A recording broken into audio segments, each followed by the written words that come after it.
Hey, what's going on, All Nation? It's CJ Wilson here with Dope Talk. Got another episode fresh off, trip from Charlotte, ACC Championship, things like that. Of course, the committee announced the top four, but we'll get into that in a second. Before we get started for this episode, got a lot to talk about. It's going to be an interesting one. I know you guys will probably want to, chime in and get your takes off, let your frustration out, that type of deal. Whatever you want in regards to that space once we get to the call-in section. I definitely want to hear what you guys have to say in regards to that. Um, I know you guys are feeling it too, for sure. But go ahead and like this video, subscribe to the channel. Dope Talk is brought to you by DashFi, the modern charge card for digital ad spend. DashFi is a business-to-business corporate expense card program that gets you the highest cashback on the market, starting at 3%. Most cards usually give you 1.5. We're going to double up with that with DashFi, and we give you 3% cash back on your expenses.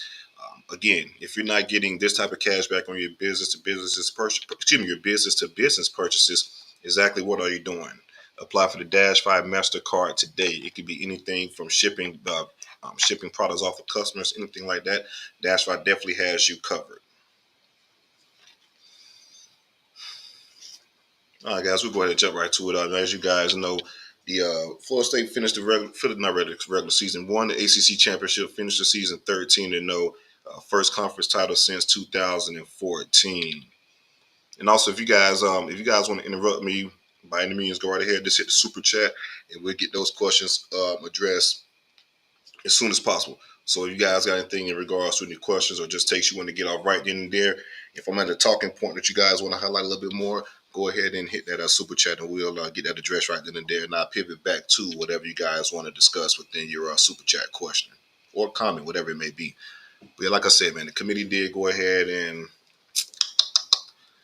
name the top four. FSU was the fifth school, so number one was Michigan, two was Washington, number three was the Texas Longhorns, and four was the Alabama Crimson Tide. And FSU finished it out with number five, getting bumped down from number four for the previous week. It was a sad day in college football, man, as far as just, integrity of the game. It just shows, and we've been saying it for a long time, me specifically, that this playoff committee, leave it in the hands of people. It's very subjective, and it's all opinion based. So we definitely, I know this is the last year of the 14 playoff, but it was the cherry on top of the ice cream in regards to just showing how corrupt the system is and how flawed the system was in the first place. In my opinion, I think the BCS, the best formula, in my opinion, if we're going to go through to this playoff era, is just use the BCS computers. Top four get in. The main thing within the BCS, you usually have that 3 and 4 team complaining. But 9 times out of 10, they got the national championship right. Of course, we have two teams, it makes it a little bit murky. But it's nothing subjective about it. Everything in regards to the BCS computers back then, it was all subjective, based off the performance only. That's all. It wasn't a beauty pageant. It wasn't anything like that. It wasn't figure skating like Mike Greeny spoke on earlier today on ESPN. It wasn't that type of deal. It was all subjective. So I think if you use that and then move that to a 4 playoff format, you would get the best results. FSU was ranked number 3 in the AP coaches poll. I'm sorry, in the coaches poll, and number 4 um, in the AP poll. 3 and 4 in those two polls, and of course 5 in the playoff poll. First one, I know I would give my frustration is more so not just as an FSU fan or anything like that. From my perspective, I'm not even that selfish. I'm not even thinking about that. I'm thinking about these coaches, these players, Mike Norvell and staff, and things like that, where they had to go through these seniors 100%, like Kalen DeLoach, Jordan Travers, even though he's injured, Bernardo Green. These guys that have Darius Washington, Mo Smith, these guys that have been Akeem Dent. That's what my issue is, right? These guys have been through the grit and grind of the program, going for the end of the tag era, the rebuild from the early days of Mike, going through that process. Last year, getting the program back on track, finish the season 10-3. This year, bring everybody back for the last ride. You want to have a chance to compete for a national championship. That's your coming back goal. You win every game on your schedule. You win the ACC championship. You do what you're supposed to do on your end, and then you get holes at the end. These seniors can never get that shit back. Never. They can never get that back. And as a former athlete and things like that, man. I'm telling you, these they could never get it back. This would be with them for the rest of their life. The rest of their life, they didn't deserve to go out like that. For what they did for this program, then to have that chance to compete and showcase, all the hard work they've been through, then you finally get to that end point, that possible reward, and have that reward taken from you. It wasn't given away, anything like that. FSU did everything they're supposed to do, 100%. Everything they were supposed to do, they've done. They've done. You won every game. Every game. You won in different situations. We had injuries throughout the year, not just including Jordan Travis. Offensive list injuries, nicks and bruises all throughout. Johnny Wilson missed port. It didn't matter. We won the games. We won the games. So again, I feel very bad for those seniors, man, because they can never have that back, man. And this for the people that says, FSU will be okay. They have next year, the year after that, whatever it may be. Going undefeated is tough in any sport. Any sport. You guys know, especially football. And this is my whole issue with it. We've seen football over the fucking years. Like this game, so much could go into a football game. You can have a kick return back for a touchdown that could just flip the momentum. You can have fumbles, interceptions, turnovers, anything that could flip momentum in the game. So to say these are, in my opinion, in my opinion, these are the best teams in college football. Forget what the results say. Yeah, that team is undefeated, cool, but this one loss, two loss team over here, I think they may be actually a better talented team. It was never the most talented team never always wins, right? I mean, it just happens like that's how the games have to be played. I could go back to plenty of situations to where FSU those years in the 90s where FSU would lose to Florida, lose to Miami, whatever it may be, one loss FSU team. We talk about those 14 straight top 5 finishes and things like that. A lot of times people said FSU was were the best teams in the country that year. That didn't matter though, because the games have to be played and we lost. We didn't win the games we were supposed to be in that situation. This 2023 FSU team won the games they were supposed to be in that situation and had it taken away from them. But yeah, like I said, it's going back. I do feel for those seniors the most, man, because that shit is tough, man. That shit is really tough, man. To rebuild the program and to go through the grunt years, the terrible years, and to hear from us fans, you guys suck, you guys this, whatever it may be. Get a new coach. Even still, you hear the same thing. But as a team, you guys know what you have. You know what the message is. Year after year, you build that up. Flip it a little bit last year. This year, in your last ride, you put everything on the line and try to go out on top and have a chance, right? Just a chance. Have a chance to win that national championship and be a part of that national championship. This being that conversation, and you have it ripped away from you by opinions. Clear as day, opinions. Let's take a second to talk about subjective versus objective. Just imagine, you got the 12-2 Philadelphia Eagles. A few years ago, you got not your rookie quarterback. You got your big time quarterback at that time, and Carson Wentz, MVP, right? Carson Wentz was without a doubt the MVP of the National Football League at that point in stage during the season, playing lights out. Boom, hurts himself against I think it was the San Francisco 49ers. He's out for the year. What you do? You got Nick Foles the backup. Oh, what if the NFL would have? Nah, the results don't really fucking matter for the Philadelphia Eagles. Yeah, they're 12-2, but they just lost the MVP of the league this season. So let's go ahead and bump them out. Let's put the runner-up in the NFC East and let them go to the playoffs and things like that. If that would have happened, we'd never seen Nick Foles lead the Philadelphia Eagles to the Super Bowl. New England Patriots, 16-0, 19-0 at that point in time. Best team ever, right? Best team ever. On paper, coming into the game, the best team ever, this, that, and another. Ended up losing to a wild card team, the New York Giants. A wild card team. Go to Cardale Jones, him being the backup, things like that. We could talk about the 49ers. You got Chuba Purdy. He was a fucking third string quarterback. Third. One of those threats, third. He was a third string quarterback. Mr. Irrelevant. He was the last pick in the NFL draft. As you guys know, that the last pick in the NFL draft, they call it Mr. Irrelevant for a reason, right? It rarely pans out. He's starting the quarterback for the San Francisco 49ers, and he's one of the best quarterbacks in the league right now. So that whole narrative that the games have to be played. Washington, if that's the case, man, if it's off of the bullshit beauty pageantry stuff and what we think the games and eye test and all that type of shit, Oregon would have been. We want to play the Pac-12 championship. Oregon would have been into in the playoffs. Oregon was a 9 to 10 point favorite over Washington. 9 to 10 point favorite over Washington. These games have to be played. Washington ended up beating those guys 2 times this year, twice, claimed their playoff spot.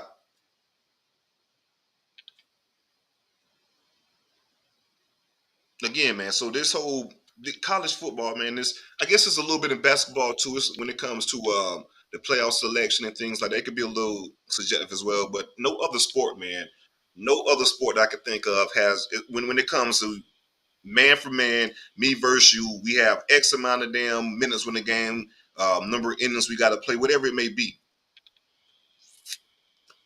College football is the only one that have this beauty pageantry and style points and all that bullshit. And nah, NFL is wins and losses. Whatever your fucking record is, that's your fucking record. We got to go with it. And Brian McFadden, he was on the shout out Brian McFadden. He was on on James Coleman's show earlier. You guys should check it out. Great interview. Sports Den Media talked about his second year when the Pittsburgh Steelers won the Super Bowl. They were a wild card team, like 6th in the AFC. Second year quarterback Big Ben, Roethlisberger, things like that. Lost 3 games in a row during the regular season. A team that loses 3 games in a row during the regular season rarely ever makes the damn playoffs. Rarely ever gets in a situation. Well, they rarely make the playoffs, and they rarely ever compete and go to a Super Bowl, right? Well, the NFL said, nah, man, the Pittsburgh Steelers, they're fucking terrible. They lost 3 in a row, 6 in the AFC. No, second year quarterback, no way. Kick them out of the playoffs. Let's put another team that's second in their division that's pretty damn good. Pittsburgh Steelers won a Super Bowl that year. His second Super Bowl, he made another good point. His second Super Bowl, their opponent was the Arizona Cardinals. Arizona was a wild card team as well. Regular season record wasn't that great, this, that, and another. I think he said in the like second in their division or something along those lines. The next thing you know, Kurt Warner doing Kurt Warner things. Larry Fitzgerald put together a magical playoff run, and they was whooping ass in the playoffs. They got hot, and the games had to get played. They almost beat the Pittsburgh Steelers for the Super Bowl, a huge underdog. If Big Ben and Santonio Holmes didn't do what they did in the end zone within that crazy back corner toe tap catch. So again, man, football is one of those sports, man, where the games have to be played. So to say that this FSU team wasn't deserving because you felt like a damn Bama team, now let's talk about Bama for a second in the SEC.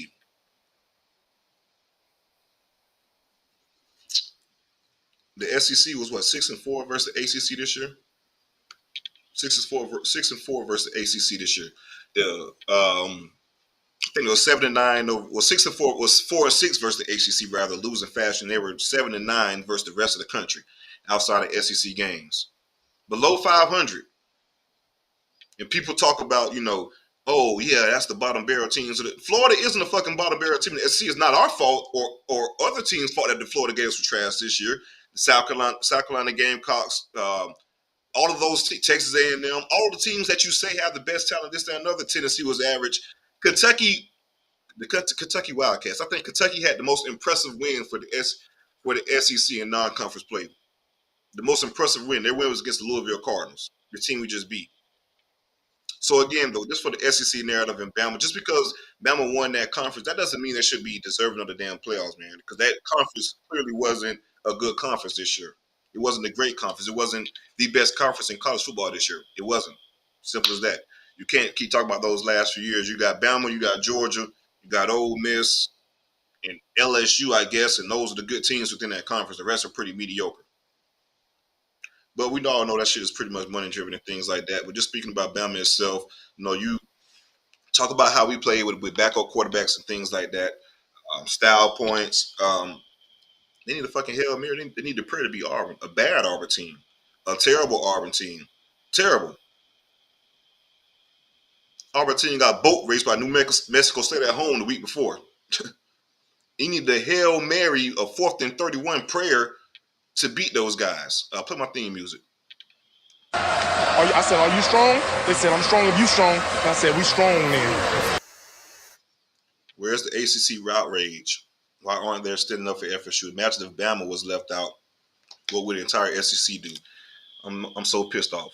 Man, I'm pissed off too. And I agree. It should be more ACC outrage because at the same time, like if Florida State, this is the cream of the crop for the ACC, right? I know Clemson has gotten the playoffs over the years, and that's another thing we'll get to in a second. But Florida State is pretty much the premier program in the ACC. Clemson and Florida State. When you got a 13-0 Florida State that goes undefeated versus other P5 conferences, and everyone else has 0-1 losses within the P5 conferences, you have the ACC being left out. That's a bad precedent, man. Especially an undefeated ACC team. That's a bad precedent. So again, you got Miami, Clemson, whoever in the ACC moving forward. If you're in this similar, you should feel like if I'm in this similar situation, I'll be one of the teams left out. But again, it's more so just that big and just the power move that's going on now within the Big Ten and in the SEC. If you look at the top 12 teams, if we were to do a top 12, if you were to do a top 12 team, you are saying the games have to be played, but you just criticize Alabama for winning on the 4th 31. Let's talk about content. I'm talking about the people that criticize Florida State for beating their rival in the Florida Gators and covering that spread. That's what I'm talking about. Let's talk about content in regards to the message, right? That's what I'm talking about. So if you're going to penalize Florida State for beating Florida on the road, why in the fuck are you not penalizing an Alabama team for beating a terrible Auburn team? That's what I'm talking about. So let's talk about the content there. That spells like 24 points or something like that. You had the 4th and 31. You need the 4th and 31 to get it. That's what I'm talking about. So don't penalize Florida State for beating Florida in the defensive game, winning by whatever we won by Florida, ending up covering that spread of 12 points, whatever. And you hype up an Alabama team and say, well, they just win games, just a rivalry game, this, that, and other. Nah, keep that same fucking energy. That's what I'm talking about. So again, just kind of going back to what I was saying about Bama. Just looking at their resume, they beat a bad Auburn team. It was 17-3 against UCF. USF, a 6-6 USF team scored 20 points. Won by 3 against Arkansas. Arkansas. Arkansas is terrible this year.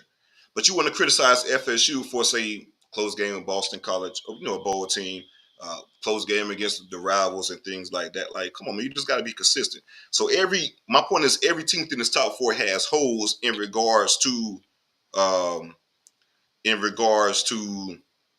every top 4 team has holes in regards to the resume. The same argument that they're using to keep FSU out, you can have that same argument really for any other team. Hell, Texas, they won by 3 against a 5-7 TCU team.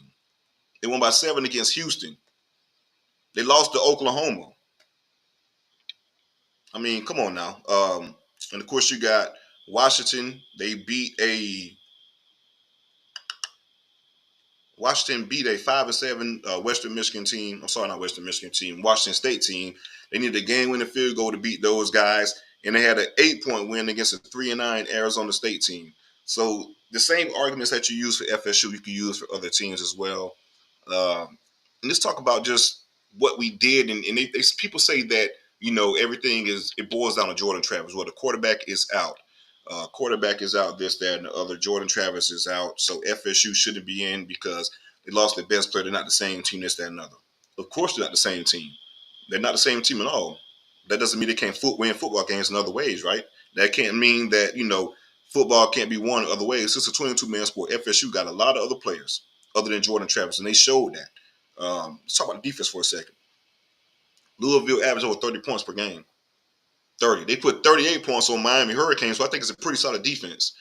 Put 38 points up on Miami, over 300 to 400 yards total offense. FSU held them to 6 fucking points and held them to less than 200 yards in total offense. We're talking about a Brom who's a great offensive coach, really good offensive coach, put really good offenses out. Like I said, they're averaging over 30 points a game. Defense balled, 6 points. Defensive line took over, controlled the entire game. So don't tell me that, you're saying one thing in regards to, the quarterback has gotten hurt. He's They're not the same team. He is the best player. This, that, and another. They can't win these type of games. They just showed you in two other games that they can win these type of games, no matter what the situation is, no matter the circumstances. You have a backup quarterback in Tate Rodemaker who plays against a rival on the road, end up getting a concussion in that game, coming back out, coming back in, coming down and coming back in. You win that game on the road, hostile environment, cool. Then you play a top 15 team for your conference championship. You got to throw out a true freshman quarterback making his first start. And mind you, this same true freshman quarterback missed damn near half the season due to injury. So you're not getting those scout team reps. That's very important. Very important.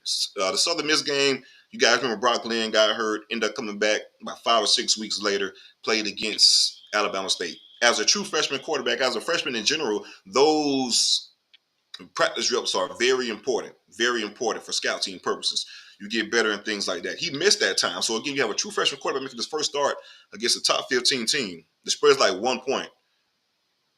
You end up beating, winning by 10. Dominating fashion on defense. They showed you that they could win in multiple ways. So you got Washington that's in the playoffs, Bama that's in the play. And mind you, all of these I spoke about Bama struggles for the rivalry weekend. Um, Bama struggled for the rivalry weekend. Washington struggled during rivalry weekend. And of course, Michigan ended up winning against Ohio State. But those guys were at full strength. Full strength. All your starters are in. It wasn't a backup quarterback in these situations. So I feel like, FSU winning against a top 15 team with those circumstances, a third string quarterback, true freshman, how was that not impressive?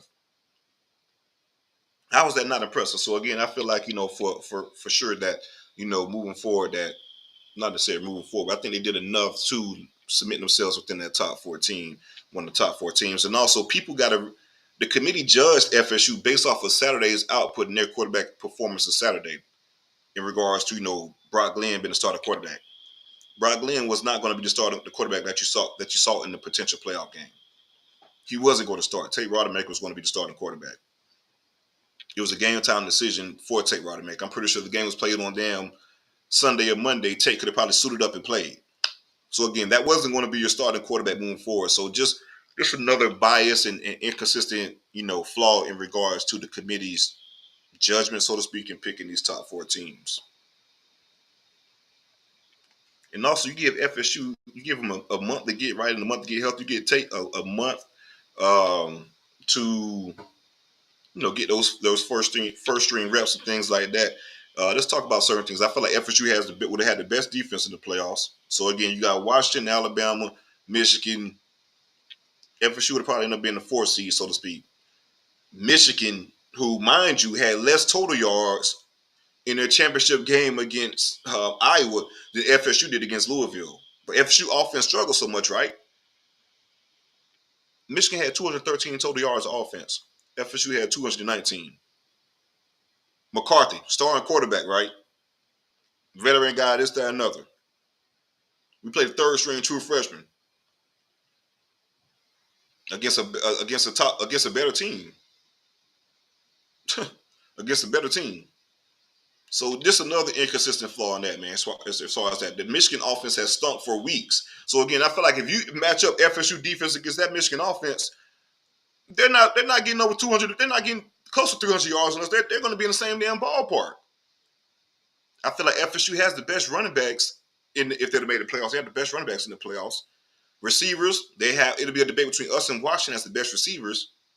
So again, one of the best defenses, best running backs, debatable as far as the best receivers with Washington. Why in the fuck couldn't those guys compete? That defense would have any game would have played, and that defense would have competed and had FSU in the game within any game we played in, within any game. So that's just one thing. But again, if you give FSU a month, you get Tatum, and I feel like the output would have been a lot better. A lot better. But yeah, I just feel like we got to get away from and also you got to factor in Daryl Jackson was going to be playing within these playoffs too. That FSU defensive line, you saw that dominated against whoever the fuck we played last night. The other night, Louisville, Jared Verse, Braden Fist, Pat Pate, things of that nature. You seen those guys dominated in the interior. Fabian Lovett, Josh Farmer, adding Daryl Jackson to that too. It should have been kind of interesting if we'd have made it to the playoffs. That defense was going to be very stingy. We had in Daryl Jackson to that defensive line. Hell, it's the best fucking defensive line in the playoffs too. I stand by that. I stand by that. 100%. So again, the stingy defense haven't given up average less than haven't given up more than 24 points in the entire game. That defense would have definitely played some ball. Definitely played some ball. 100%. You match us up against Michigan. Yeah, I don't see how the hell they score.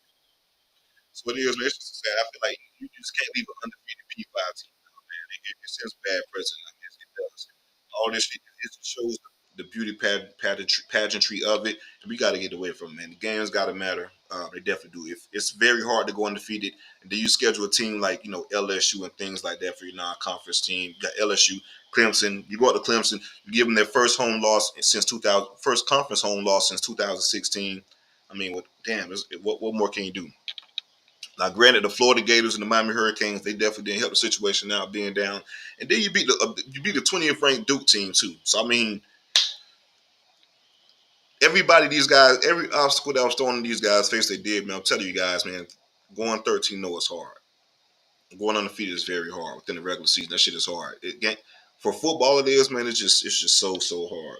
It's so hard. But I truly feel for these seniors, man. Truly feel for these seniors, 100%. Sad situation to leave these guys out of 13-0. But you do got to move on, and you got the Georgia Bull. And that's another fucking thing. They feel like, if FSU is not the same team, without J Trav and things like that, that's such, they're just not the same team. Why do you have us in front of the Georgia Bulldogs, who, you feel like is the best team in college football? Just doesn't make sense, right? It doesn't make sense at all from their logic. If you feel like Georgia's the best team, this, that, another, you feel like FSU isn't the same, there's no way in hell you will put FSU in front of Georgia if you put other one-loss teams in front of FSU as well, too. Just more inconsistent flaws within the committee. You put 13 people there to make this judgment, man. It's truly crazy. We'll see how this 12-team situation goes, but I do feel like it's just going to be more so SEC and Big Ten within this 12-team playoffs. I think someone pointed out within the 12 teams of the college football final rankings this year, FSU is the only one that's not included within the Big Ten or the SEC moving forward for next year. Because you got to remember, Oregon, Washington, those guys moving on to the Big Ten. So, yeah, I do think FSU has to make a move moving forward within conference players, because it's clear as day they're showing the value of the ACC, which is unfortunate because I feel like ACC is an underrated conference and play pretty good damn football, man. You got a lot of teams, especially this year, a lot of bowl eligible teams within the conference. We played the majority of those guys this year. Excuse me. So I feel like it's definitely money driven and bias within it, but that's pretty much what it's. College football has always been that way, but it's never been this objective. I've never seen it be this objective. It has always been, opinionated in certain situations, but again, especially to move on to a playoff format and get worse within the years in regards to the picking of it, shit's crazy. Shit's crazy, 100%. Man, I'm not gonna harp too much on the ACC championship game. You guys, we won that game. I do want to say Brock Glenn did not look pretty at all within his first start. I expected a little bit more. He missed a lot of open throws and things like that. There was some guys open for sure. Now, granted, we didn't do a good job of helping him out and catching some balls. And you guys know how I've been asking. And shout out to Lawrence for a Philly too, man. Big time. I'll get to him in a second. But you guys know I've been harping on getting Lawrence to a Philly more involved within the passing game. Things like. But one second, I do want to play some inconsistencies in regards to the media as well. So I want to talk about those guys for a second. Hold on, let's play a clip real quick. Let's play that Greg McElroy clip in regards to the show. I think he was on Andy Staples' show. Let's play that clip real quick. I mean, if we hold the sanctity of the college football regular season, because it is, to me, the college football regular season is like a sacred event. It's so important. It's so valuable, and the results have to matter. Florida State won all their results, and they did not play a schedule that was comparable to Liberty. Right. They played against an LSU team that they dominated. They played against a Clemson team that has gotten better and better and better and beat them at their place. Like Florida State doesn't have a terrible resume at all. Now I think they ebb and flow, and I think they're inconsistent. Did it play? Because it was a little bit of lag on, man. Did it play through? All right, my apologies. All right, so you see the inconsistencies right there. This is the same guy. This is the same guy. He said this recently. This is the same guy that said we didn't deserve to be in after the fact because of the quarterback play and things like that. Said we could have won a national championship with that level of quarterback play. Brock Glenn wasn't going to start, first of all. But Greg, may I remind you, what is it, the 2012 national championship? Let me see. Let me look it up real quick. Was it against the, I want to say the 2012 national championship against the Texas Longhorns, if I'm not mistaken? 1 second, I got you guys. Because if you can't win a national championship with that level of quarterback play, I just want to be, no, it wasn't 2012, 2010, I believe.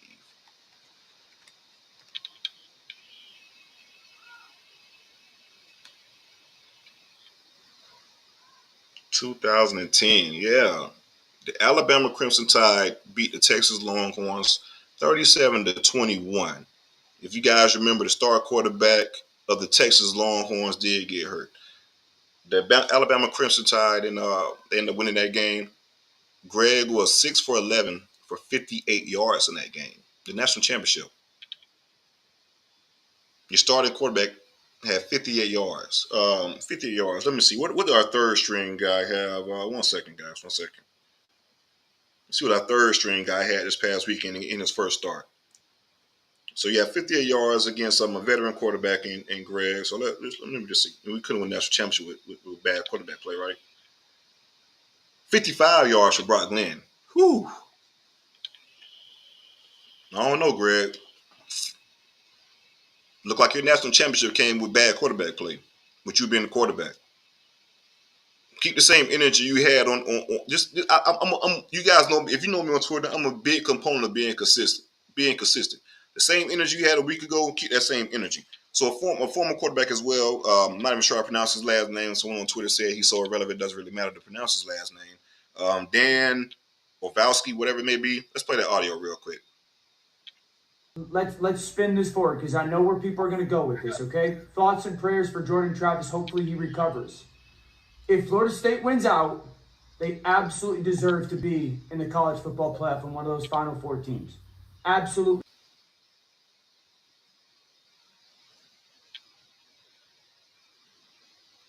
This was 2 weeks ago when Trav got hurt. What the fuck changed those 2 weeks? FSU did exactly what you said they were supposed to do, right? Exactly what you said. Why did your stance change? Why?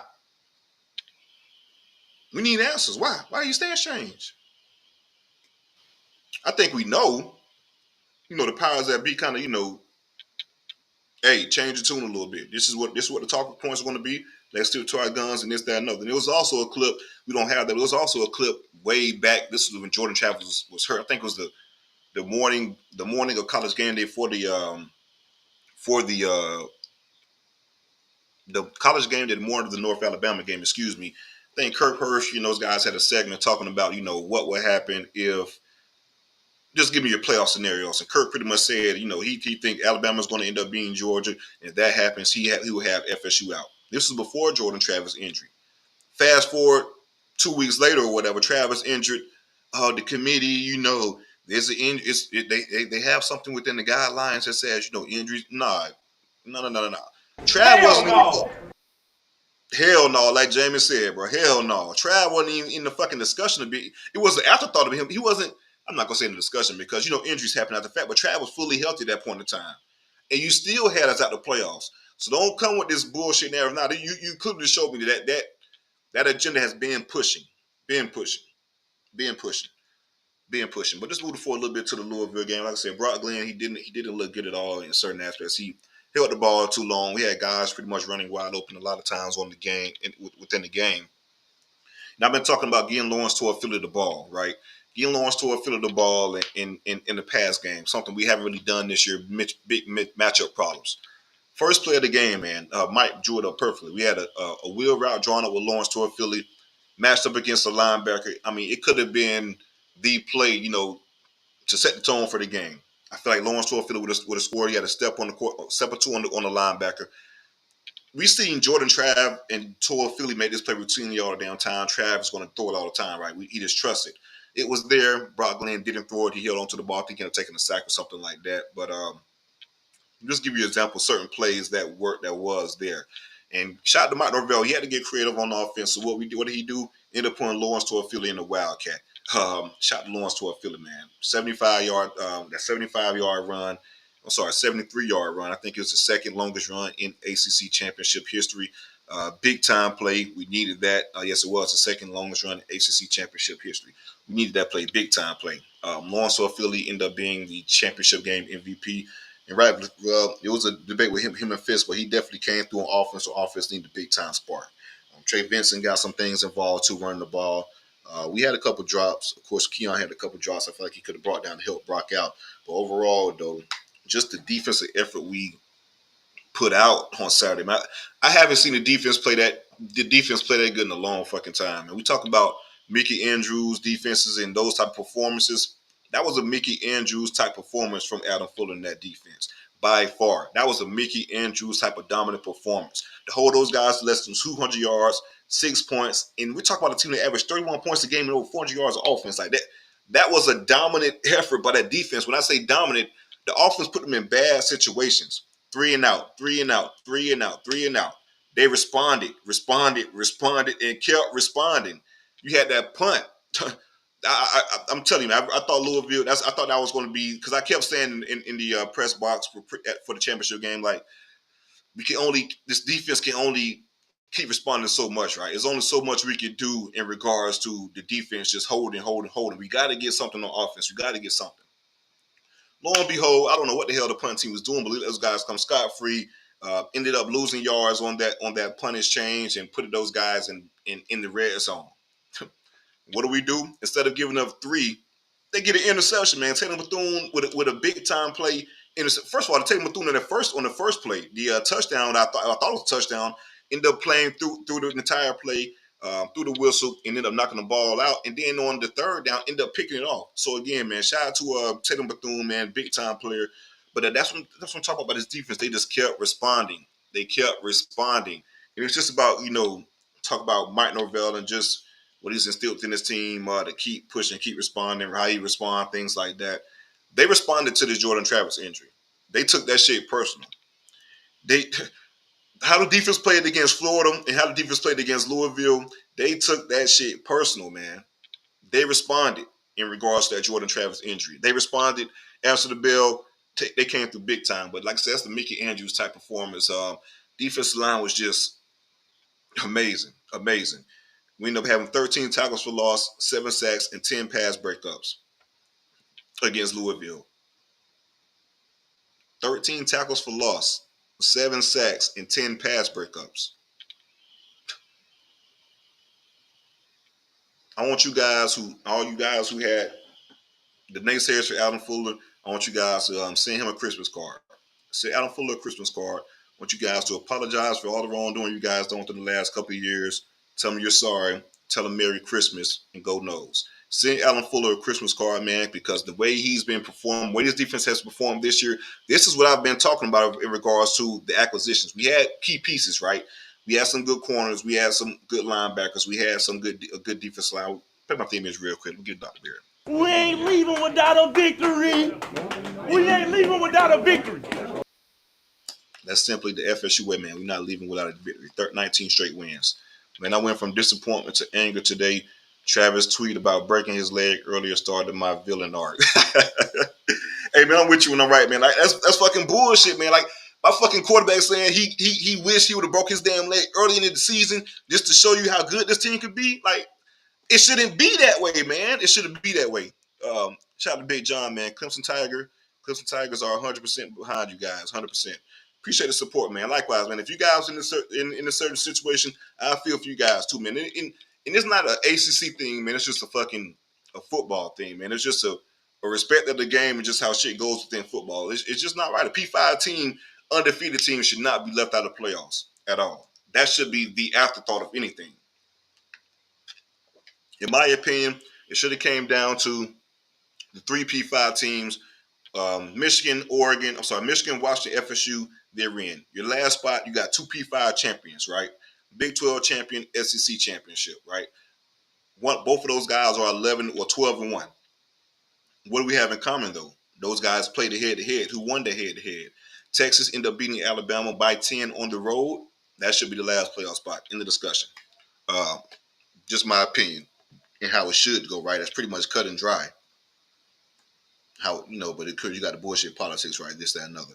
But yeah, just speaking about the defense, like I said, man, those guys played lights out. Braden Fitz, 9 tackles, 3 sacks. He's the dominated performance he had, man. It was crazy. To see those guys live in the backfield, his quickness, his burst off the line. This is the film we saw from Western Michigan. And like I was talking about, I said preseason in regards to Fuller. Like this is going to be the year to judge him. He has all the pieces. You end up getting Braden Fitz out of the transfer portal. You add him to the situation. You have Pat Pate, who's a year older. He was a redshirt freshman last year, getting bigger in the situation. You got, of course, you got Jared Verse coming back. Fabo Lovett. Last year, Lovett was not healthy at all. He was even hurt early in the season this year, but ended up progressing. But he was hurt pretty much all last year. He's healthy. Josh Farmer, better and better. He's bigger and healthy. Bethune, Kevin Deloach. The secondary, you get Fentrell Cypress out of the portal. Ronaldo Green, he's playing lights out. You get Jerry and Jones, who's playing the best football of his career. The safeties, Akeem Dean and Shaheem Brown, playing excellent football. This is what Alan Fuller can be. This is what the defense can be under Alan Fuller. With those type of guys and talent he has around, and those guys understanding the assignment and playing their keys too, this is the dominating defense that we can have at FSU. But like I said, he had a Mickey Andrews type of fucking game. We're going to go ahead and call us. We're going to go get you guys going. So if you guys want to join the show, we're going to drop the link in. We're going to get that going right here in a second. But yeah, he had a Mickey Andrews type of game. When I say a Mickey Andrews type of game, so we're talking about 2023, right? Like that's pretty much unheard of with the way offenses are functioning out, the rules for defense against defense, rather, things like that. To have a dominating performance like that that's some big time stuff, man. So shout out to Alan Fuller in that defense. They played possessed, man. They responded all damn game. They won us that game, man. And that just goes to show you that this team is way more than Jordan Travis. It's NFL guys from top to bottom on this team. NFL guys. We got 2 for sure first round draft picks, I believe, possibly top 15 picks. And then you go around the defense rather, and just some players on offense as well. You have draft picks. Trey Benson's going to get drafted. Lawrence Toafili is going to get drafted. Johnny Wilson, whether he leaves this year or next year, he's going to get drafted. We're talking about it. The entire defensive line is going to get drafted. Pat Pate, whenever he comes out, he's going to be a draftable guy. Josh Farmer, he's going to be a draftable guy. Fabo, drafted. Braden Fitz made himself a lot of fucking money. Mel Kiper has one of the 5th-rated defensive tackle nowadays. Bethune, Deloach, draftable guys. Jerry and Jones, Cypress, Akeem Dent, draftable guys. Ronaldo Green. So we're talking about, we have out the playoff teams. I mean, it's us in Alabama and possibly Michigan as far as, NFL talent. So to tell me that these guys wouldn't compete or wouldn't be competitive within the playoffs is nonsense, man. We have a roster full of NFL guys. I'm telling you, those guys would have competed. But again, shout out to Mike Norvell and staff just for winning that game. We had the Wildcat situation with Lawrence Toafili. We just had to win it ugly. We had to find out different ways. And shout out to those guys for trying to, do different things in order to get the offense going. And that little Wildcat tweak with Lawrence Toafili was just what the doctor ordered. We needed that exactly, and it was a big help for us. But we're going to go ahead and open things up. Go ahead, Carl. I know you guys. I've been on a little tangent. My apologies. Ranting a little bit. We want to hear what you guys got to say as well. Want to hear your opinions. So hit that link for the call-in show. Let's go ahead and tap in, and also make sure you guys like this video. We got a pretty healthy number of people in here that's hanging out. Go ahead and like this video. And if you haven't, subscribe to the channel, man. Subscribe to the channel, like this video. We have a lot more stuff coming up within these next few weeks as far as recruiting, things like that. Go ahead and join the show. I want to get you guys' takes. Call in. Talk to me. I think we had one earlier. My apologies, you guys. I was in my bag a little bit, but let's go. I want to hear it. And I think I said on this, I'm not sure if I said on Dope Talk, I said to someone else previously, but we wanted to kill that whole SEC narrative. while we try to get callers in, I do want to make this last little point. If you want to kill that little SEC narrative, we was talking about playing Georgia in the national championship and stuff like that. In my opinion, I felt like they're the one. Put us at 4. If we knock off Georgia right then and there, that whole SEC narrative shit is dead. 100. Yo, you there? What's good, bro? Man, talk to me. Tell me how you feel. We got to get you in. We got to pull you in right now to the show. 1 second, bro. We got to pull you into the show. I hear you on the back end. We got to pull you live. Okay. Uh, Pull you man. there. Now I keep hearing some background. Okay. You there? Yeah. I'm gonna explain two things like the politics side and the kind of like the football on the play side. You know what I mean? The politics side is it's always been a money grab with ESPN for the SEC, but ESPN also own the ACC network, but they treat the ACC network, they treat the whole ACC like a redhead stepchild. They don't really care nothing about that. They care about the SEC and that cash cow that money is bringing in. Because if you don't have an SEC team in the playoffs, then what all those subscribers, all the people that go to those the games and everything, what do they go do the whole off season? It's a money grab, and we don't really have strong representation in this conference. Uh, in this conference with the ACC. That dude that's supposed to be the chairman of the ACC was supposed to speak up for us being undefeated conference champion and kicked out the playoffs, and he didn't speak up. He didn't really say nothing. This You know, guy's even the dude athletic on the director for commit. Go ahead.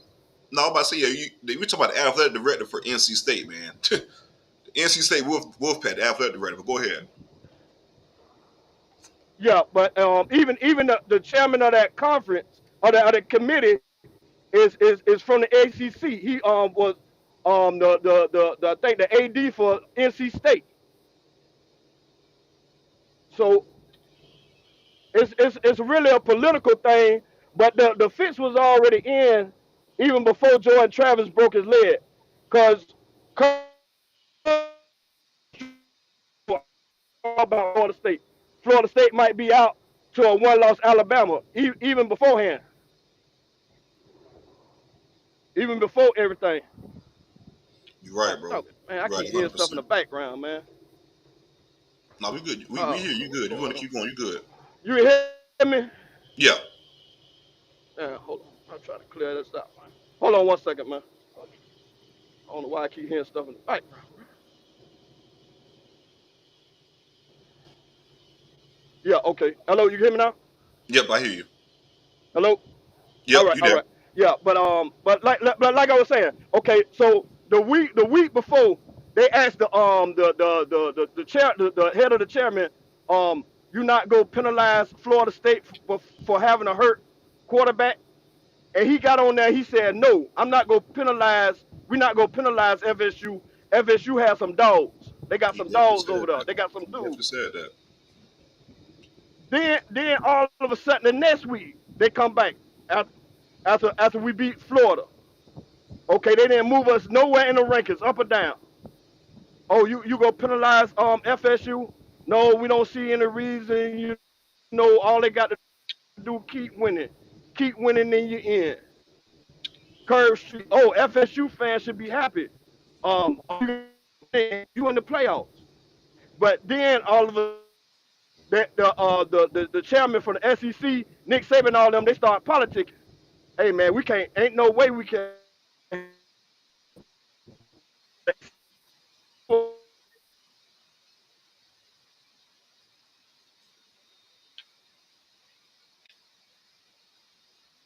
But they was already in. Fixed politicking to get. They was trying to get Georgia and Alabama in. Yeah, that's what they really wanted. That's how hard they were. You know. But and then all of a sudden they say, oh, when I seen Texas at number 3, I said I knew it was over. It was a wrap. You Yeah, it know, was. the whole fix was in. But how can you just say Florida State went and match up against any of these teams? I like our front seven against any of them teams in there. Every I like our last one. front seven against any of them teams in there, man. And the back end. And our back end, our secondary. You know what I mean? You got a Michigan team ain't play nobody, and then when they did play in their conference championship game, only had like what 220 yards. But they had less You total got you yards than got an we had Alabama. against I mean, Louisville. right? And then you got an Alabama team. I mean that game that probably was rigged. The rig was probably in on that Auburn game because how the hell you give up a 4th and 32, man? I mean you could put the goddamn 11 men. You can rush 1 man and put 10 men on the goal line. But I agree 100%, man. 4th and 32, you get it up crazy. I mean, it's looking like that was actually rigged. I don't understand it. I ain't never seen nothing like this, man. I never seen nothing like this in my life. But I know the fix in with that SEC and that ESPN, and it's a money thing, man.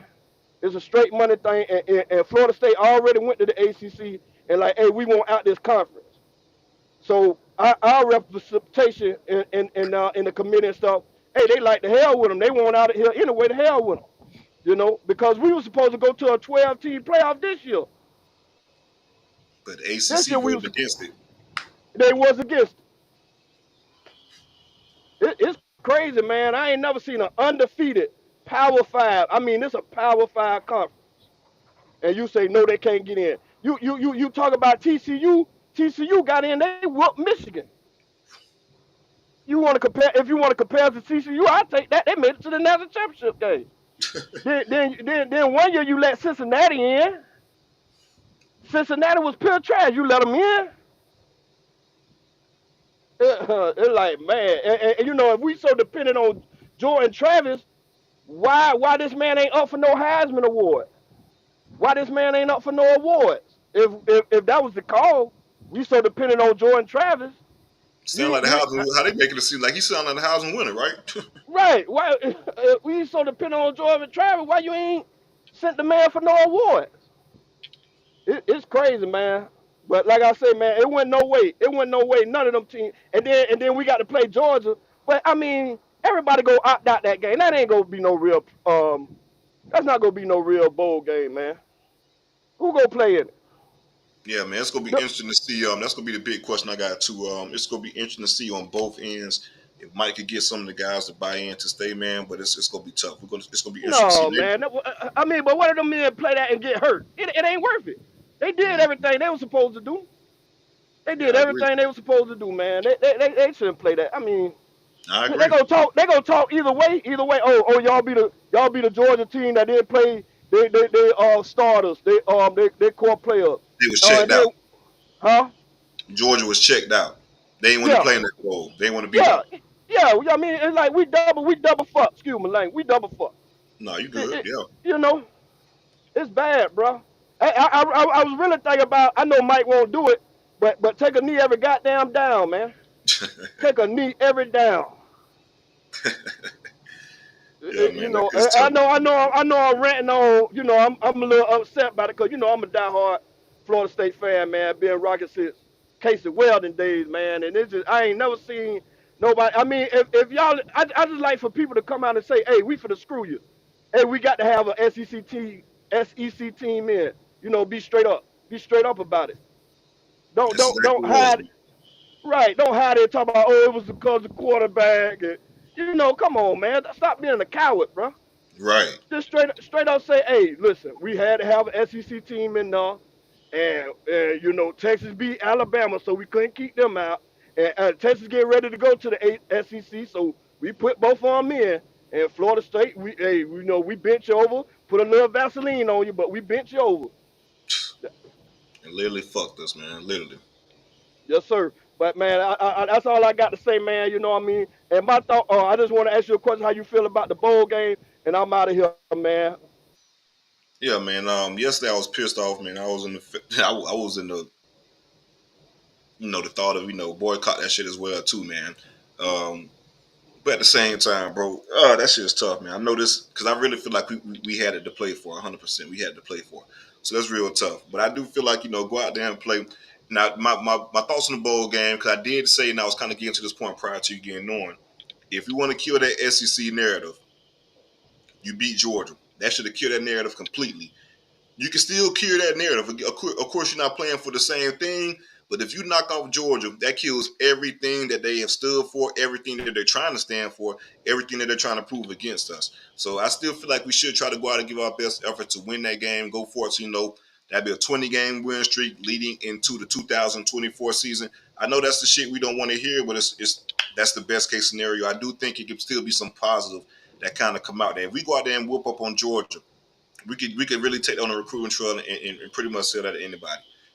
This team was a national championship team. They got holes and they showed you they deserve to be in Yeah, there. I think that's what Mike gonna do. Mm-hmm. So we Yeah, I can think that's definitely what use Mike this gonna do. because we can Jota Ford, Yeah. SEC champion, beating a two-time national championship, being which is supposed to be the top team in the country. 20-game win streak, 14-0, carry it over the next year. We could get going, but bro, we got a lot of callers lined up, and we got to move on. Man, I appreciate you Yes, joining us. sir. Yeah, have a good night. Have a good night, bro. Yes, sir. Yes, sir. Likewise. All right, man. Make sure you guys like the video over here and subscribe to the channel. We go hang out a little bit. Randy, you there? Randy, are you there? Hello, hello. You there, Can Randy? you hear me? Yeah, can you hear me? Oh, can you hear him? He see he's talking, Can you but I hear don't me? Am I hear too talking? much. Nope. Hold on 1 second. Say it again. Hello, hello. All right, gotcha.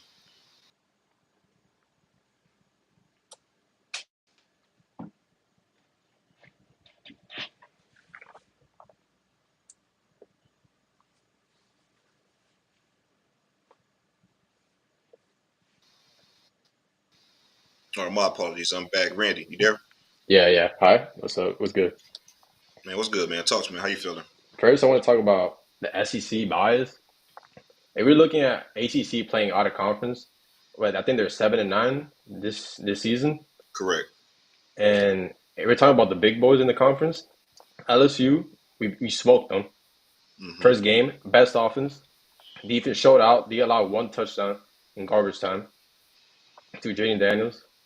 Alabama, they got smoked in Tuscaloosa by 10 points. I think it was like 17 points to score a touchdown like in the last few minutes. They were getting dominated.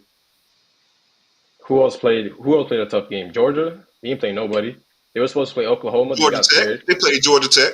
Oh, they played Georgia Tech. They were supposed to play Oklahoma. They got scared because they were not going to get the home and away because it was supposed to be in Norman. But I understand Georgia's the top 4 team. If we're being honest, if they're going to go by top 4 teams, Georgia's the top 4 team in the nation. They lost by 3 points to a good Alabama team. And we're going to go back a couple years back. Georgia's the only team that's winning out of conference. He beat Oregon last year. They beat Clemson, I think the year before. Bama last year won in Texas, but Ewers got hurt. So they were about to lose that game too. And yeah, LSU lost last year. Texas A&M lost to Miami this year, a 7-5 team. So the SEC bias, I don't understand it because it's just a 2-team, maybe 3-team conference that's winning it all every year.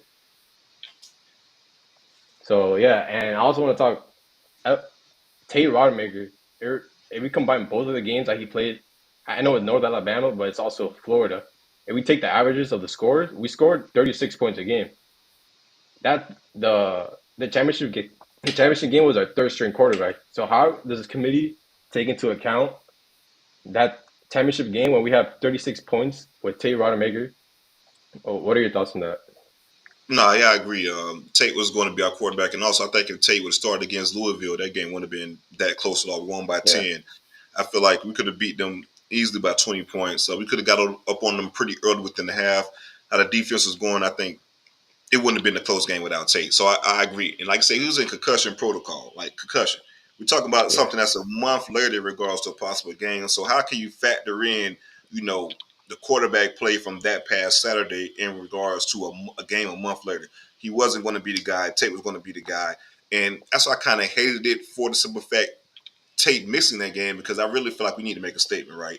And if Tate would have been healthy, without a doubt in my mind, because like I said, there was a lot of stuff open that Brock just didn't see, right? A lot of stuff open for FSU that Brock didn't see. A lot of throws he missed.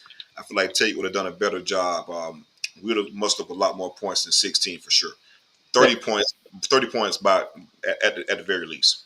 Because we started cooking in the second half of the UF game, and we could have scored in the last minute too. We were like at the 1 yard line, so we could have upped the score even more. Correct. I kind of wish Mike would have scored a little bit more just for Yeah. the bullshit style points that they're asking for, right? But Mike isn't that guy. He's going to take it in the game. But I do kind of wish he would have ran it up a little bit on UF just for that simple fact. But yeah, you're right, 100%. If Tate would have played, that game would have been close to all against Louisville. I'm gonna get one more last thing in. If we're talking about QB play, if we look at Michigan's team, their quarterback isn't even that good. The last 4 games, he's been averaging like 120 yards a game. Passing. They've been running the ball up and down. If the committee was talking about the last few weeks, if we look at Michigan, the last few weeks, they won 30. And Maryland, Tualia, he played a good game, but he choked. He threw an interception. He got a safety. So maybe they got lucky, maybe they didn't. The Ohio State game, he threw a pick in the last series of the game. So Michigan wasn't even playing that good. Their quarterback is not even that good, to be honest. No, it's not. They have less total yard, and people they harp about how we look offensively versus Louisville. At the same damn time, we had more total yards against Louisville than what Michigan had against Iowa in their championship game. So just the arguments are just so inconsistent. Yeah, and I want to point out this thing. If Texas is supposedly better than FSU, so why didn't he put Texas at number 4 heading into the week? And why blue ball us and put us at 4? It just changed it. And then if Texas loses, they go down. clearly showed you their narrative, right? They clearly showed you what the narrative is. They got to have a fucking SEC team in, but you can't put this SEC team in without this other team because this team beat that SEC team in. So it's SEC team. So instead of taking the P5 undefeated champion, we're going to go ahead and take both of these guys for the simple fact we got to have this SEC in Alabama. I think in the 10 college football playoffs we have so far, Nick Saban and Alabama have been a part of 8 of them. So again, in the 2 other ones, it was a heavy push and a lot of debate for them to be involved in those other 2. So again, man, the narrative is clear as day, but the bullshit that they're feeding us, we just don't want to hear it all because we know it's clear bullshit. Yeah. All right. Thank you very much for having me. Appreciate you, man. All right. Have a good one. All right, guys. Make sure you like this video, subscribe to the channel. Brandy, you there? Can you hear me now? Yes, ma'am. How you doing? I'm doing well, thank you. I know that it's not about. The committee said on countless occasions that it wasn't about Jordan Travis being hurt, but if you listen to Joel Platt, and you listen to FSU Double Fries No Slaw, those guys, they were talking about how 2 weeks before Jordan Travis got hurt, Kurt Herbstreit was already talking about how Texas was going to be moving in and they were going to put Alabama in and not putting Florida State in.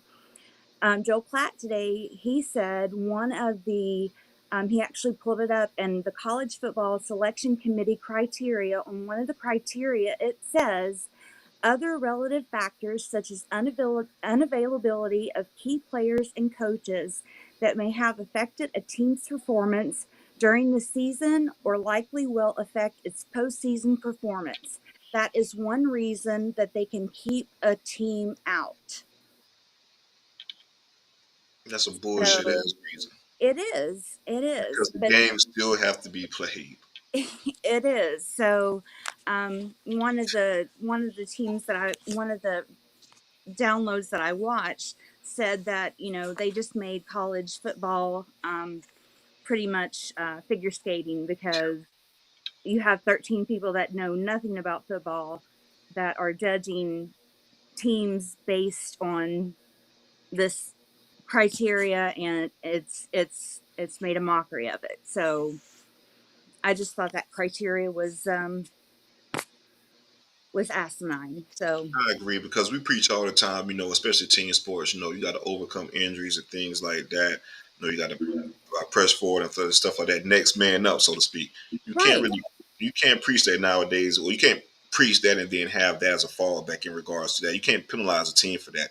If you persevere and push forward over those obstacles and circumstances, I feel like that should strengthen your case even more. Well, there's 89 other team members on your team. So what's that saying about their hard work, their dedication to the team? What's that saying about your coaching staff? What is that saying about your team's entirety, the Right. I program? agree. Football is the ultimate team sport. The Yeah. ultimate team sport. There's so much that goes into winning football games, and so many things that can phase the game that you don't have any control over. Offense, defense, including special teams as well. All three of those factors are so damn important to where, say for instance, the quarterback. If we just have special team blunders, missed field goals, kick returns for touchdown, whatever it may be, it has nothing to do with the quarterback. Right. Nothing to do with the quarterback. If you have a defense that gives up 6 points in the championship game, that has nothing to do with a quarterback. So again, football is the ultimate team sport. We can point to countless times where a key player was injured and that team still won and did things in spite of that injury. So I agree. It's again, we're talking about subjectivity versus objectivity. You're talking about a Washington team that was a 9 to 10 point underdog versus Oregon. Last week, if that was a situation, we would have had Oregon in the playoffs, but no, because the games have to be played. Well, they said based on this criteria, they should invite Jordan Travis, go ahead and give him his Heisman because of all of the the pressure that they've put on this kid. Go ahead and give him his Heisman. I agree 100%. Like you said, if we're going by Jordan Travis is this important, FSU is such a terrible team post Jordan Travis. He is the team, this, that, and another. He's the Heisman Trophy winner. He's the best player in college football. If we're going with that narrative. Exactly. Have a good evening. You as well, Brandy. Thank you for joining in.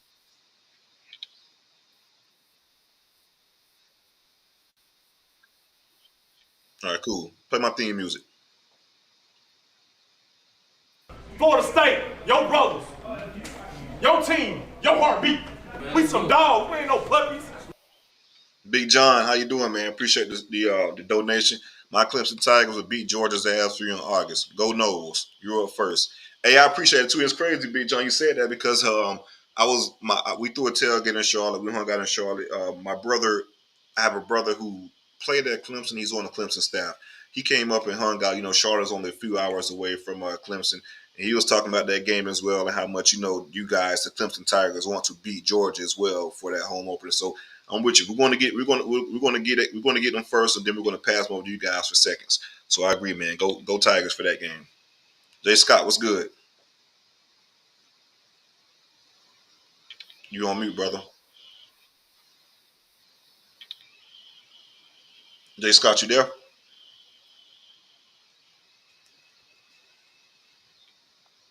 All right, you on mute?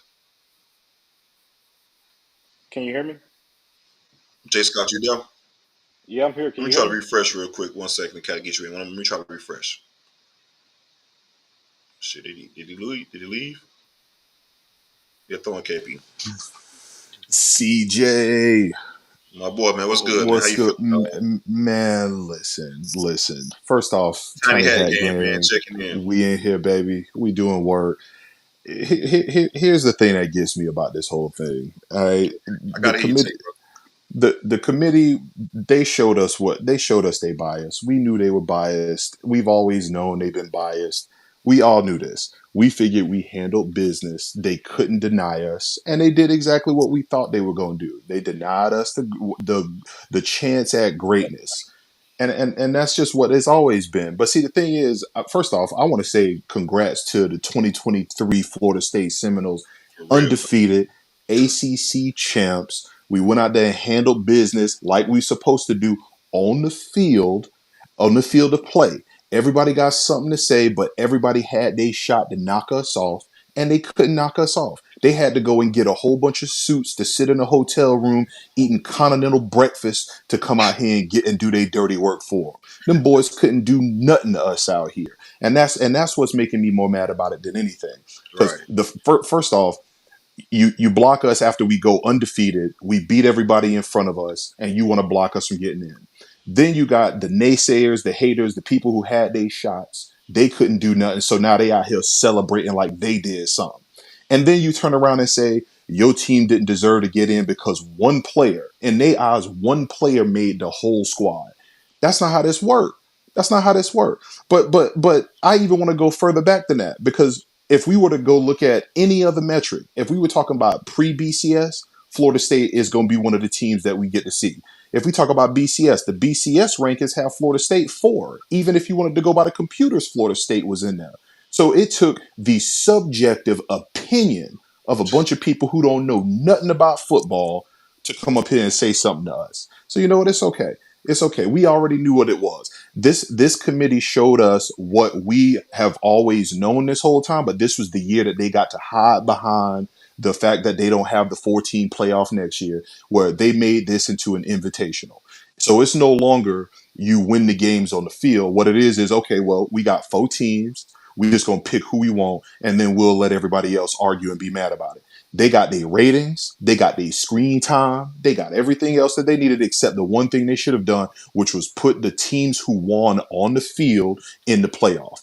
If you want to say that Texas in there, cool. Texas beat Bama, they should be in there. You want to say that Michigan in there? I saw a Michigan team so comfortable with their weak ass schedule that they sat their coach out for what, 5-6 games? But y'all want to talk about resume.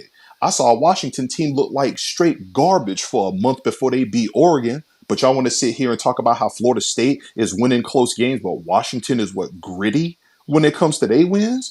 I saw a Texas team who handled business on the field. They lost to Oklahoma, but they went back and handled business on the field and they got in. And then I saw an Alabama team that lost at home by 10 points, and they're going to put them in over us because they say, oh, their resume.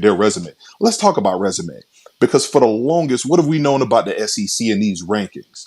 It all starts with the preseason rankings. They rank these mid-ass teams from the SEC 8, 9, 10 to start the season. Mississippi State get a 12 ranking, and then by the end of the year, Mississippi State unranked. You get Tennessee, they'll get a 9 ranking. By the end of the year, they rank 23rd. You get a Arkansas team, they'll start the season ranked 16, and by the end of the season, they got 5 losses and they unranked. But then they'll turn around and say, oh, well, when they played them, they were ranked. I'm sorry, when we played LSU, they were ranked. When we played Duke, they were ranked. When we played, I'm pretty sure when we played Clemson, weren't they ranked? Was it Miami? They were on the outside. But you see what I'm saying? So now how is Tennessee still ranked? Oh, because they need Georgia to have a top 25 rank right there. How are all these teams still ranked? Because they need to be able to push the narrative that the SEC is more credible than it really is. Get rid of the preseason rankings, and I guarantee you'll see that conference is a 2-team conference, just like every other conference in the NCAA. Every single one of them in college football, 2-team conferences. Every year, another team may look decent, and then the rest of them are all mid to trash. And that's what we saw here. But it's okay. I'm going to tell you who I blame for this. All right. People want to talk about the committee. People want to talk about, the ESPN. They want to talk about the media. Nah, I'm going to tell you who we can blame for this. It's them sorry ass University of Coral Gables Hurricanes. That's who fault it was. Because I'm going to tell you why. They brought them into this league in 2003, 2002, and they've been dragging down the property value of this conference along with Virginia Tech since they came in from the Big East. Them boys have been garbage. Them boys been out here looking straight trash. And the league said, you know what? We're going to bring a powerhouse in. We're going to have them come and help build this conference up even more. And Florida State and Clemson been the only teams holding their weight. That whole coastal side of the ACC been garbage for so long that it ain't do nothing but just stain how this conference look. And Florida State and Clemson, the one time Florida State have a down period, they then want to say the whole conference trash. So when we finally come back up and Clemson is down, they want to say, oh, the whole league garbage because Miami ain't doing nothing. They went 8-4 this year. Like, Facts. And I agree with you 100%, bro. Because when you look at that point in time, you bring in the Miami Hurricanes, Virginia Tech, and you bring in the Pittsburgh Panthers, you're thinking, okay, this is what we can do because we're already a basketball conference. We bring in these guys. You got Florida State and Miami. They're one of the top programs in the country every fucking year. They're gonna do us right. Virginia Tech in the early portion, they at that point in time, they was a top program, but during the early portion of the ACC, they were competing for those championships. I will give them that. They tailed off recently. But then you bring in Clemson dominance. So again, you can have Clemson, Florida State, Miami, where it should be a Virginia Tech, Virginia you talking Tech. North Carolina, NC State. You got it, but at the same damn time, the league is competitive now. But we look at all the damn bowl teams that's eligible for this year. But you're right; those down periods stay in the fucking conference, and we got what we have now. Facts. And I'm glad you said that about how the league as overall is competitive, because I saw something and I want to again go to let me go to the stats real quick. I saw this one tweet. Somebody said the Mayo Bowl is supposed to be ACC versus SEC. The problem is the SEC don't have enough bowl eligible teams to complete their bowl obligation, so they got to go reach out to the Big 12 to come fill their spot. So if we talking about Alabama resume, we talk about Because you Georgia got the fucking resume. Florida Gators and South Carolina Gamecocks, them type of teams being 5-7. Right. So you got so many teams that are mid to below mid. But you want to sit here and talk about their resume? Oh, they the top conference in the league. No, they not. They ain't got enough bowl eligible teams to be able to fill their bowl No, there's not. obligations. Like, They gotta go reach out to conferences that they say are second and third tier to go fill their bowl obligations because they teams that trash. But then you want to sit here and talk about what Florida State didn't do?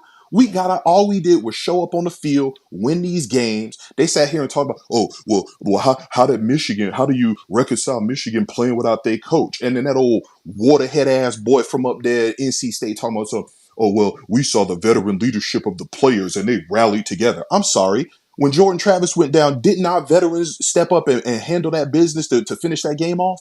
Didn't they go into a hostile Gator environment with a guy who was shook as hell in the first half and win the game? Didn't they go out there and rally around a true freshman first game ACC title in Charlotte?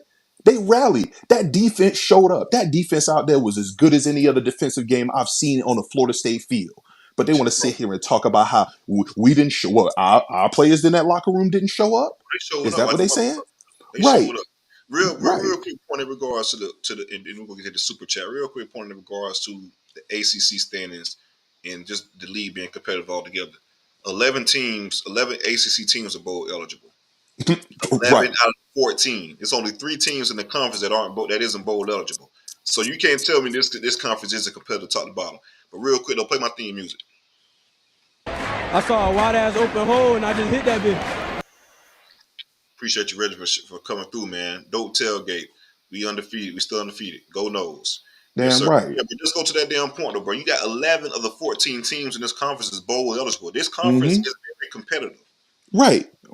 We not only competitive, but then when you look at what football is, what do they always say? They say the offense is putting up the points, but what happens?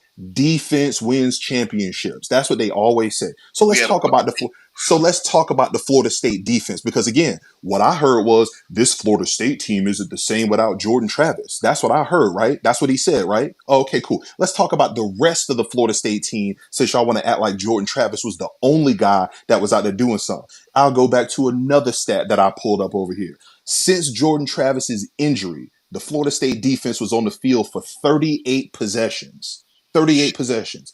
And they allowed 1 touchdown. And that came after that bullshit ass personal foul against Florida when we went out there and they tried to say it was a personal foul. So that means in 38 possessions, 0 touchdowns allowed in 38 possessions. But y'all want to sit here and talk about how only one guy was who made that team. That's 38 possessions. We talking about an ACC title game at Florida and the second half against that Northern Alabama squad. So they put everybody down. And y'all want to sit here and talk about we not the same team. Here's the other thing that pissed me off about this too. And this just what they talking out of both sides of their mouth pissed me off more than anything. Because again, I said all season, win the ACC, and then that's the goal for the season. Anything else is on point. But here's the other thing. He said Florida State's not the same team. Okay. Well, when I look at that, I say, okay, well, no team is the same from the beginning of the year. Alabama was looked at as wild garbage at the beginning of the year. They ain't the same team that they were, right? Washington was world beaters. They were trash for the second half of the season. But so they're not the same team. Michigan was playing a whole bunch of nobody, so we don't even know what that team, we didn't even know what that team was until they got to the back half of the schedule. So again, everybody changes. Georgia was the most undefeatable squad we've ever seen in college football until they weren't. So how is it that Florida State is the only team that's getting docked for all of this while the rest of them are getting credit? That's my problem. They talk out of both sides of their mouth. It's one set of rules for the SEC. There's another set of rules for the Big Ten. And then there's another set of rules for everybody else out here. And Florida State is constantly getting the shaft, and the ACC is constantly getting the shaft. So now we can see how they set this up. Next year, 12-team playoff. You said it yourself. Of the 13 teams or the 12 teams, Florida State, the only one that ain't in the SEC or the Big Ten next year, right? So what are they going to say next year? Oh, we have a powerhouse matchup of former playoff teams in the SEC or in the Big Ten. So y'all already trying to hype up the BS narratives for next year, because I guarantee you the preseason rankings next year going to have a whole bunch of Big Ten and SEC squads up there. I bet they ain't going to have Florida State ranked as high as they should be, because they going to see that we coming for them. We going to run down on everybody. We gonna run down. They lucky I'm not the AD or the coach of Florida State, because I tell you this right now. If I was Mike, I'll go out there, be like, yep, we showing up, we practicing. I'm gonna get them bowl practices in there, install my offense, get everybody more reps. We gonna do the film. We gonna show up down here in Miami. We gonna enjoy our swag bags, go to the beach, chill out, dress out for the game, take our pictures, and then we'll go out there 15 minutes before kickoff and we'll leave. I'll be like, yo, hey, I don't know what to tell you, bro. I told y'all was out here messing with the wrong ones, and now y'all stuck with 3.5 hours to fill with no Florida State, because the games don't matter. The games don't matter, right? All right, cool. So since the games don't matter, we can go ahead and kick rocks out here. I will say this though, let us lose to Georgia. I'm going in the next season say we already got a quality loss, because again, the games don't matter. We got a quality loss right now, so the games don't matter, and that's exactly what I want to hear out of them. They just made my life hard, bro. I'm pissed off about all of that nonsense. So I'm off of that. Let's get back to the real. When these guys took care of business and did what they're supposed to do. Right. And they took care of business. Shout out to Jared Verse, that boy Pat Payton, Braden Fitz. We need to nickname him Braden Jernigan, because that boy was destroying that line. Bro, the man was destroying the line so bad that they had to change his jersey out, because they done ripped his shit to shreds, because he was getting pulled and yanked on all night, and he was still out here gashing them boys. What? Right. You see that defense out there, and they want to say we not the ones that can show up? I tell you this right now. Let Washington line that up. We'll run down on Washington. I tell you that right now. Let Michigan line that up. This ain't Iowa over here. We got a real defense. This ain't Iowa. We'll run down on Michigan too. I bet Michigan, and I'll put money on Florida State to run down on Michigan and Washington. Absolutely. Washington. I was taking the spread all day on those boys. I'm ready for and one on. But again, we want to put that shit on the field. Y'all want to sit here and talk about what we need to do? Line it up, beat us on the field. Because you can't.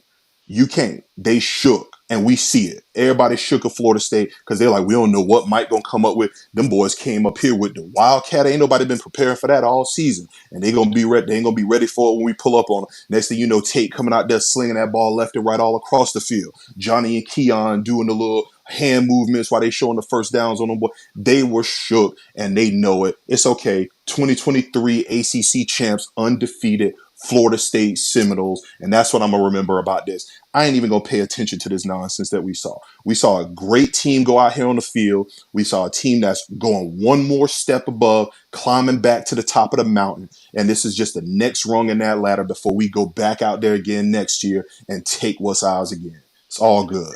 100%. It's all, like I said, all good. This is this, aside from the bullshit politics, man, this season was everything we thought it would be, everything we asked for it to be. Could have asked any more for this fucking team, man. The coaching staff, they did what they were supposed to do. But 13 and fucking no ACC champs. Facts. And that's okay. And it's okay. I like what I saw out of our squad. Our squad came together and did work. I can't wait to see them boys go out there and do what they need to do, handle their business on the field like you're supposed to do in college football, and then go forward from there. That's all I'm looking at right now. That's it. Either. All right, CJ. Go Noles, baby. Go Noles. Yes, sir. It's been a pleasure. Yes, sir.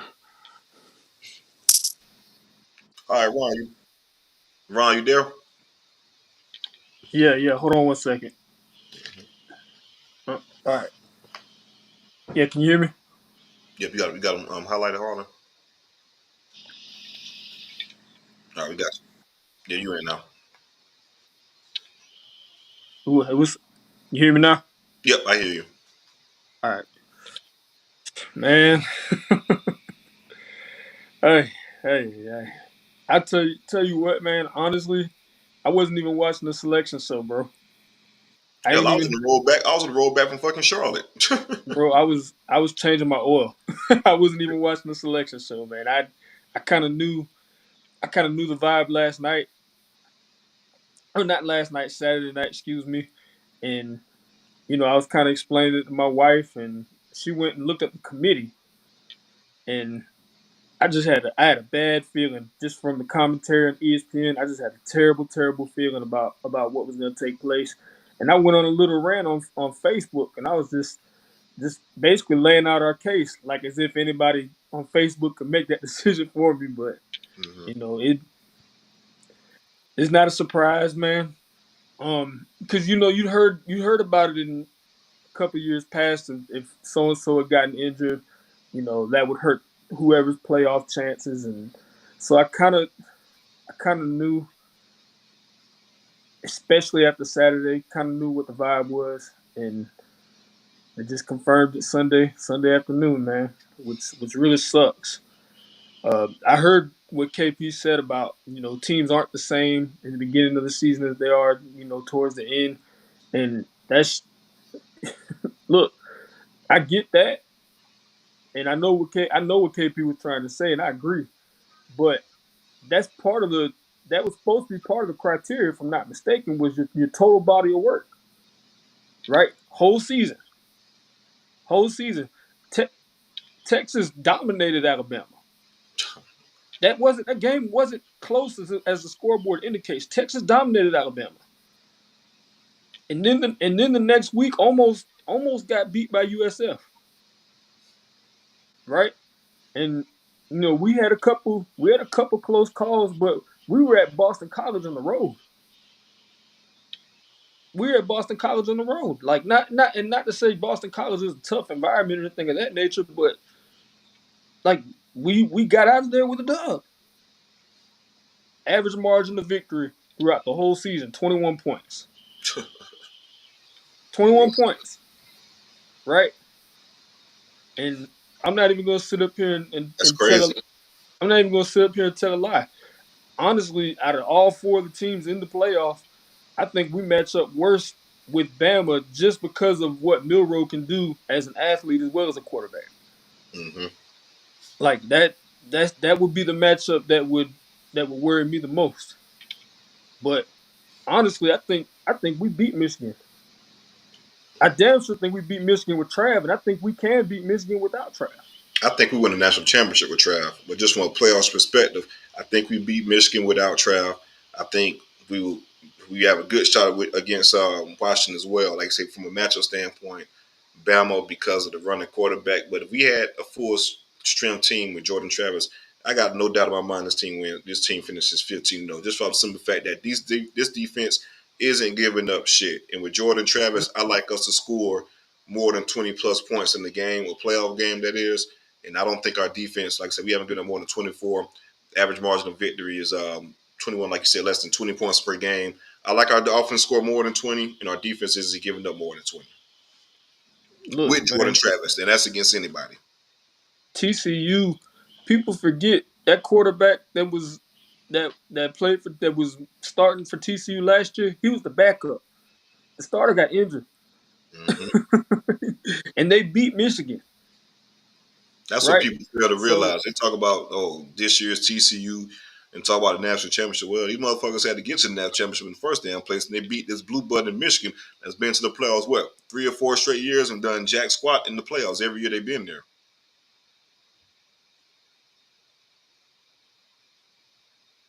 hey,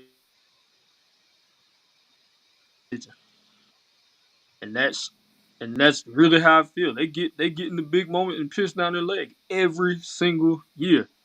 Every single year in the playoffs. It doesn't fail. And I don't think it's gonna be any different this year. I agree.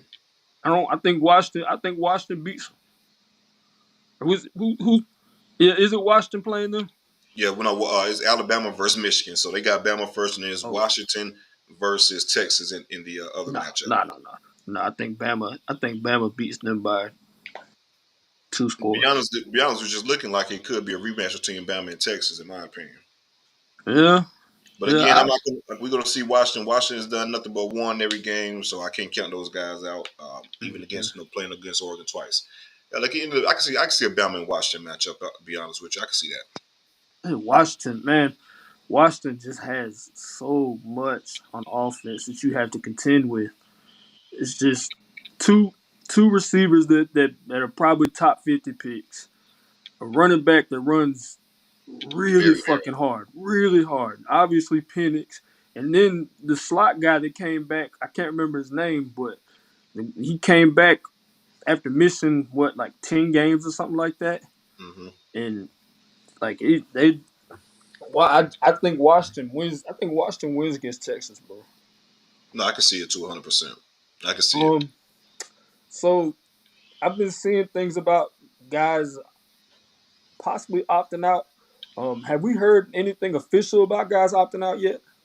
No, we haven't heard anything official about guys opting out, but I could see a few. I could see Keon possibly.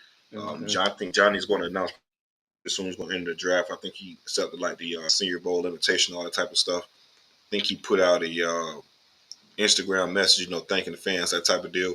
We'll see how it plays out. But that's going to be an interesting topic, though. I want to see what type of buy-in we have for this bowl. Yeah, I agree, man. And that's really what frustrates me the most about this happening. It's not about the university. I've never attended one class at Florida State. I love Florida State sports, right? So for me, it's seeing these guys doing everything they were supposed to do throughout the year, controlling everything they can control, and then to have the opportunity taken from them, the biggest football opportunity of their lives to this point.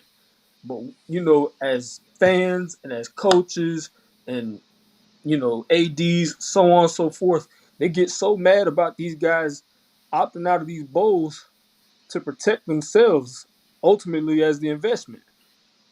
And it's hypocritical as shit, bro. It really is.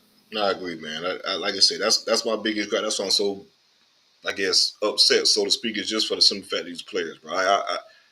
I know that I feel for them. I feel for them. The work that you put in, that shit is hard work you put into, man. Football is year round. People understand that football is a year round sport, especially on that level. You put in a lot of fucking time, bro. Like you put in a lot of time on that football field, meeting rooms, weight rooms, individual time. So you put in a lot of that shit is your life and it's year round. Yeah. And you build up for this season, right? You do all of that shit in the all season. You build up for the season. You get to the season. It's a long season. Bumps in the roads, injuries, this, that, and other. You're hurting, all of that. The November push of the season, that shit is that shit is a tough stretch because you just beat up, so to speak.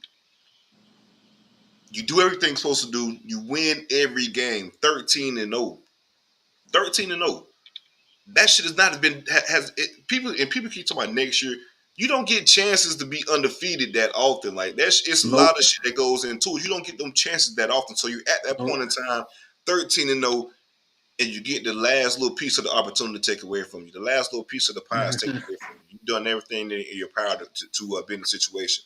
13-0, 19 straight wins. Like I mean, I don't understand it, bro. It's crazy. I really feel for those guys, and we're talking about guys that.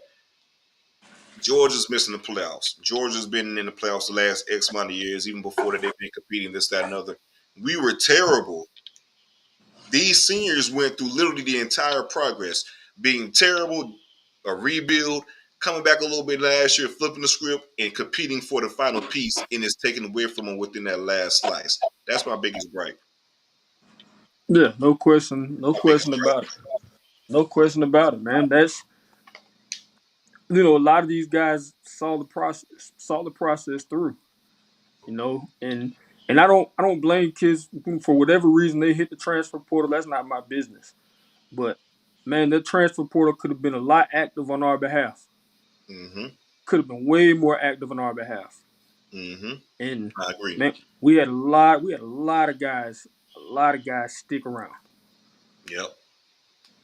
So, man, they stuck around and then had opportunity. Then I just hate it for those guys. But again, though, man, They did what they're supposed to do. Want to celebrate this 13-0 football team and the ACC champs. Can't take anything from those guys. Hats off. They did exactly what they were supposed to do this entire season. Nothing. Proud as hell of this group of young men, man. Proud as hell. Yeah, no question about it, bro. Yes, sir. Appreciate you joining, Ron. It's a pleasure, dog. We'll get back on pretty soon, man. We'll get back on Yes, pretty sir. soon. I know it's tough right now, but we'll be good. Yeah, man, for sure. Be easy, bro. Likewise. But yeah, guys, I'm going to wrap this show up real quickly. One more thing I do want to highlight. I spoke about the defensive line and how they've been performing, Jared versus Braden Fisk specifically. You got to add Patrick Payton in as well, man. What he's done this year has been remarkable. Pat Payton has 10 pass breakups this year from a defensive end position. 10 pass breakups will get you all conference honors in certain situations, man. So to have that from a defensive end, it just shows how well-rounded this defense is and just the defensive line in general, man. You get everything from every aspect. You get the pass rush, bull rush in regards to Jared Verse, athleticism. You get the pass rush from Pat Payne, but also his length and athleticism and being 6'5" and long arms. You're breaking up the passes. Braden Fisk, he's an interior terror in regards to getting pressure. Then you got Fabo and Josh Farmer, etc. So, again, I want to give a shout out to Pat Payne as well, man. 10 pass breakups from a defensive end is very impressive. Like I said, we have defensive NFL guys throughout this entire roster. But again, man, appreciate you guys joining, man. Make sure you guys like this video and subscribe to the channel. It's going to be some interesting stuff for FSU going on within these next couple weeks. It's heavy recruiting season as we get close to the signing day push. I'm going to have some recruiting videos come out pretty soon this week as the coaching staff is on the road doing in-home visits and setting up for official visits for this upcoming weekend. And also a state championship week in Florida as well. So we got some stuff we're going to talk about in this upcoming video, recruiting video. We're going to put it out pretty soon. But again, make sure you guys like this video and subscribe to the channel and you get all that content firsthand. Go Noles.